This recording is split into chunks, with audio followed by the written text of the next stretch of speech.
Hello, welcome back to Tarot Page Philippines. So, ganito ng energy check para po sa may mga Sun, Moon, at Rising na Pisces. So, gamit si Flow Card. Kung bago kayo, subscribe, like, and share. Pisces. Tingnan natin. Your card is the Mist. Alam mo, isang bagay na kailangan matutunan, hindi lahat kailangan mong i-share. Hindi lahat kailangan mong ikwento. At hindi lahat ng kwento mo ay kailangan sabihin mo sa mga tao.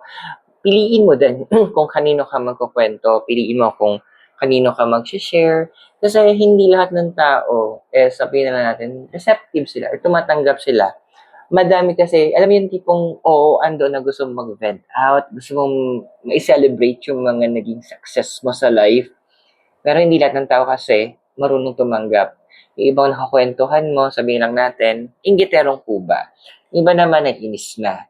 So, use your intuition, pakiramdaman mo, listen to the voice of your heart, kung sino yung mga dapat mo lang lapitan, sino yung dapat mong dikitan, at kanino ka dapat nagbe-build na ng boundaries.